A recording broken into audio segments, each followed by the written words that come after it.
Halo, halo, apa kabar Anda semua? Semoga selalu dalam keadaan sehat walafiat walaupun cuaca dalam beberapa pekan terakhir ini terus buruk ya, mau hujan terus menerus, badai di mana-mana. Mudah-mudahan aja di Anda terutama yang di kawasan daerah banjir tetap selamat dalam situasi sekarang ini. Karena ya situasinya saya kira ini kalau berdasarkan ramalan dari BMKG memang cukup akan masih panjang ini ceritanya ya Bung Rocky ya. Ini ramalan BMKG bukan BRIN ya, Bung Rocky. Ya. Ya, ini ramalan BMKG yang pasti datanya kompilasi dari data-data di sekitar negara kita juga tuh.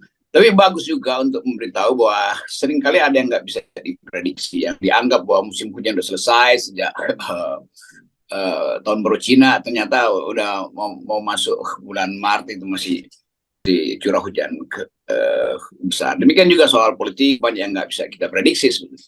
Jadi keanehan-keanehan di dalam alam juga berlaku dalam kehidupan publik kita. Keanehan-keanehan, kita sebut aja keanehan-keanehan. Saya kira mungkin ya atau anomali begitu ya, dan anomali di pemerintahan lebih duluan kelihatannya daripada Ya, anomali anomali, di alam. anomali. Sangat Ya, sekarang kelihatannya Pak Jokowi kemarin di Jawa Tengah menghadiri Rakornas PAN gitu, Pak Jokowi bilang dia tidak akan mengendorse lagi soal, dia tidak akan ngomongin capres-capres, tapi justru yang menarik malah Pak Jokowi kok, saya lihat saya bingung Pak Jokowi ini Dewan Pembina PAN atau Presiden gitu, karena beliau kok bicara tentang kursi, perolehan kursi, beliau katanya mikir kenapa PAN ini melakukan Rakornasnya di Jawa Tengah gitu ya. Oh, setelah itu ternyata dia baru cek dan berdatanya, PAN itu pemilu yang lalu nggak ada kursinya di Jawa Tengah gitu ya, dan kemudian padahal sebelumnya itu 8 kursi gitu, dan udah benar katanya kalau sekarang PAN itu mendekati Ganjar Pranowo gitu kan itu.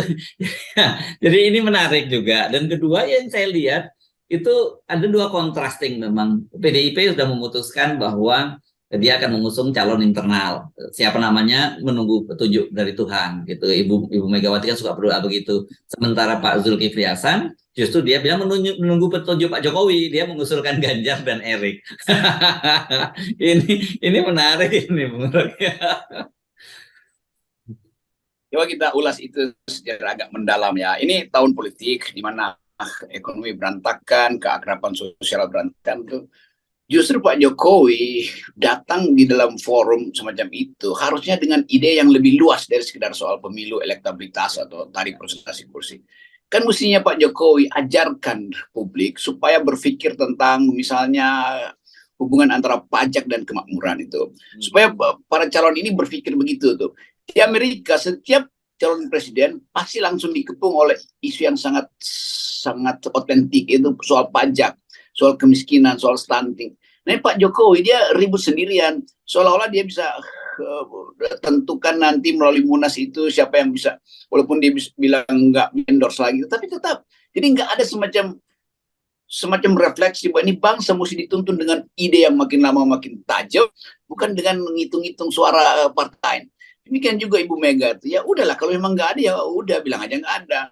Jadi sesuatu yang asli orang bilang, ya apa intinya akan ada, tetapi tunggu restu dari langit oleh Tuhan tuh. Nggak ada politik itu yang nunggu restu Tuhan. Di dalam politik sesuatu yang bagus pasti direstui Tuhan. Itu yang namanya prinsip apa namanya Tuhan Populer. akan merestui suara rakyat. Ya, Vox Populi, Vox Dei, Vox Populi, Vox Deo. Yang ditentukan rakyat pasti akan disetujui Tuhan. Kan begitu, bukan minta dari Tuhan itu mah abad tengah begitu, dan itu artinya tidak mengerti juga bahwa demokrasi itu kalau dilakukan secara benar pasti direstui langit.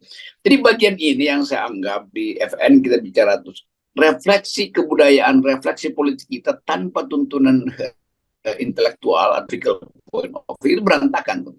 Nah, balik tadi pada soal PAN kan partai yang diintip oleh Perindik adalah deg-degan kalau terjadi perubahan kekuasaan, sementara dia sekarang panik karena diintai partai umat yang makin besar pengaruhnya. Mau siksa di tengah-tengah itu atau mau sebagai negarawan yang mau meminta belajarlah bahwa pemilu kita ini harus jadi perhatian konstan, bukan sekedar slogan semacam itu tuh. Jadi kita lihat di ujung dia berubah jadi negarawan, dia bahkan menjadi politisi makin kan itu sayangnya begitu tuh.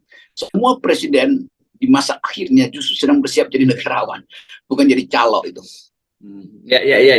Ini kan saya juga lagi mikir-mikir ya, posisi Pak benar-benar nih sekali ini betul-betul seolah-olah menyerahkan nasib PAN itu kepada Pak Jokowi ya. Kalau kita baca terakhir dari pidatonya Pak Zulkifli Hasan, dia menyatakan bahwa kan dia menurunkan posisinya bahwa dia memang mengusulkan katanya negaranya akan maju kalau dipimpin oleh Ganjar dan Erick Thohir sebagai pasangan capres dan cawapres, dan nanti kalau mereka terpilih begitu. Tapi dia menyatakan bahwa semuanya itu dia menyatakan bahwa saya ini posisinya sebagai panglima perang, gitu ya, sebagai panglima tertingginya itu adalah Pak Jokowi. Ini kan menurut saya jadi bingung-bingung. Yes, bahwa Pak Zul itu menterinya Pak Jokowi dalam posisi di kabinet. Tapi sebagai ketua umum partai dia kan yang punya otoritas tertinggi di PAN itu. Kenapa terus dia nunggu Pak Jokowi? Itulah kualitasnya Zulhas. Jadi udah betul-betul dia ada di dalam posisi tertinggi partai, sekarang turun jadi kacung presiden lagi kan. Kan soal kacung presiden, karena ya kayak kacung artinya pembantu presiden, itu karena fungsi birokratik dia sebagai menteri. Tapi fungsi dia sebagai pemimpin itu ada di partai. Nah, bagian ini yang kita bayangkan dulu waktu PAN dibuat itu, dulu masih disebut apa, MARA, Majelis Amanat Rakyat. Ya. Kita masih di situ. Saya beberapa kali hadir dalam diskusi dan saya justru mendorong itu. Oh, ini PAN hebat ya. Jadi partai yang isinya intelektual, partai yang mampu untuk bikin future studies Indonesia ke depan seperti apa tuh. Lama-lama ini PAN ini jadi semacam ormas kecil doang yang nunggu proposal dia disetujui negara kan. Jadi sifat dari Pak Zulkifli Hasan ini menunjukkan bahwa dia juga nggak mampu jadi negarawan. Jadi dia melakukan semacam, harusnya PAN itu partai yang pedagogis dari awal. Kita tahu itu tokoh-tokoh Muhammadiyah di awal itu membentuk PAN dengan otak yang bagus. Sekarang jadi dangkal, dari pedagogis jadi demagogis. Nah, ucapan PAN itu ucapan ketua partai bahkan seperti itu artinya mendangkalkan fungsi partai. Jadi partai dibuat untuk mengabdi pada kekuasaan, bukannya mengabdi pada rakyat jadinya kan. Jadi ini bahayanya partai diasuransikan pada jabatan ketuanya yang adalah menteri, itu bahayanya tuh. Dan itu petunjuk buruk buat demokrasi kita, betul-betul nggak maju tuh. Nggak ada sedikit pun kemampuan ketua-ketua partai ini untuk membaca masa depan berdasarkan prinsip bahwa dia sedang menghela gerbong demokrasi. Dia bukan numpang di masinisnya yang adalah presiden. Dia justru jadi masinis demokrasi itu. Jadi bagian-bagian ini kalau kita uji lagi bangsa ini, dia memburuk dalam kemampuan berpikir, memburuk dalam kemampuan menemukan ide original. Karena nggak ada ide, maka satu ide saya adalah panglima perang, tapi panglima tertinggi adalah Pak Jokowi. Bagaimana ceritanya PAN memutuskan supaya panglima tertingginya yang mengorientasikan kapal perangnya, dia nunggu panglima lain yang kapal perangnya yang kapalnya hampir karam kan. Kapal Jokowi udah mau karam itu dia masih minta supaya ditarik oleh kapal yang hampir karam, bukannya di berlayar sendiri. PAN itu, jadi inilah PAN itu, PAN yang mengalami pendangkalan. Tolong bilang sama ketumnya itu, saya ucapkan itu dengan sengaja, dengan maksud untuk memperbaiki moral politik bangsa ini melalui Partai Amanat Nasional yang hari ini makin mendangkal. Ya. Jadi ini ya oke, memang sekali lagi rasanya memang kita sulit mencari kata-kata lain ya dengan statement semacam itu ya. Tapi mari kita bayangkan saja kalau begitu kan, ini jelas dalam posisi bahwa Ibu Megawati menyatakan akan punya calon sendiri. Kemudian Pak Zul itu menyatakan dia sebenarnya mengusulkan Ganjar Pranowo dengan Erick Thohir, tapi semua tergantung pada Pak Jokowi. Nah, saya sulit membayangkan ini karena kan mereka ini kan sebenarnya sudah punya KIB ya, Koalisi Indonesia Bersatu, dan Golkar jelas pasti akan menolak proposal itu. Ini kan kita lihat dari situ kan, Bung Rocky. P3 ya saya kira samalah dengan nanti dengan PAN ini. Tetapi kan ini kita tahu ini gerbong kosong ini artinya. Kemudian satu sisi lagi ada Prabowo yang juga walaupun sudah punya koalisi dengan PKB, tapi sampai sekarang belum mau mendeklarasikan. Artinya sebenarnya dia menolak lah Muhaimin sebagai calon wakil presidennya. Di satu sisi ada Anies Baswedan yang juga nanti mungkin akan bertempur lagi siapa yang jadi wakil presidennya. Sebenarnya kalau kita dalam lihat posisi semacam itu seru juga sih Bung Rocky. Minimal saat ini ada empat blok lah gitu. Ya ini saya senang juga ini istilah tadi itu seru karena ini gerbong kosong semua tuh. Tapi kalau gerbong kosong nggak apa-apa. Ini gerbong kosong yang masuk rel yang salah, maka saling tabrakan di stasiun kan. Enak juga nonton gerbong. Jadi orkestrasi kita ini kita berupaya untuk tahu nih apa arah segala macam. Tapi lama-lama ya udah suka-suka aja deh.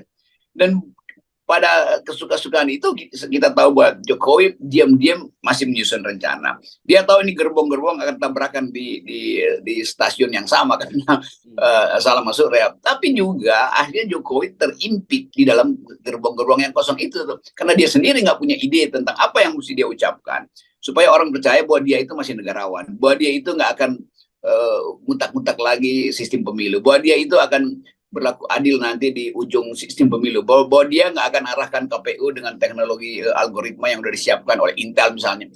Kan mestinya itu kan jaminan itu mesti datang dari presiden sebagai penyelenggara pemilu kan. Jadi kalau presiden justru menjadi pemain pemilu itu ngaco kan, dia mesti penyelenggara, sekarang dia masih bermain pemilu. Jadi itu bahayanya tuh presiden kalau nggak punya kapasitas untuk menghela demokrasi. Ya. Oke, tetapi kan justru buat kita kan semakin asik kan dengan situasi semacam itu.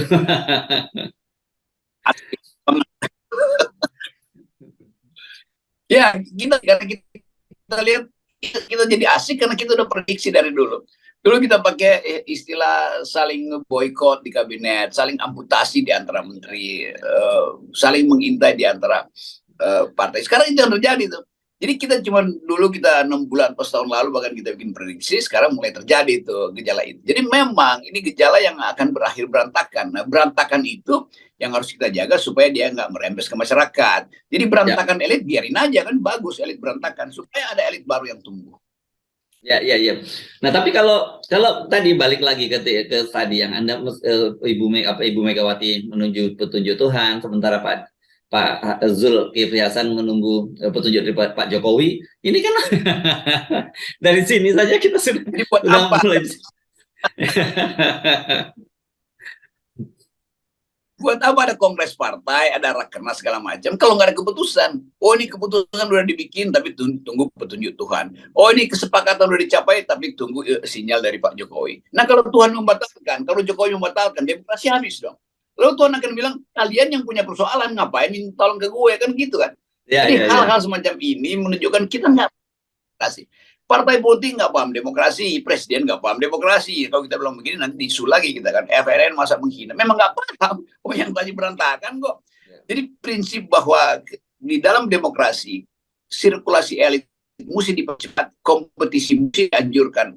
Jujur itu tentu. Tuhan justru minta itu, kompetisi jujur aja kata Tuhan. Sirkulasi dipercepat. Presiden Jokowi mau memperlambat, justru kompetisinya mau dihambat dengan sistem segala macam. Itu bertentangan dengan kehendak Tuhan sebetulnya kan. Ya, sebenarnya kalau di dalam ajaran agama, terutama Islam itu diajarkan kita disuruh bekerja keras mungkin. Jadi nanti biarkan sisanya itu Tuhan yang mengambil bagiannya. Jangan semua diserahkan seperti itu. Apalagi yang lebih parah kalau kita menyerahkan sepenuhnya pada Pak Jokowi, ya itu lebih berat lagi. Kalau PAN selain Pak Jokowi itu Pak Jokowi bilang nanti saya tunggu dulu perintah Tuhan itu. Artinya sama-sama dengan Megawati lagi nunggu perintah Tuhan kan itu.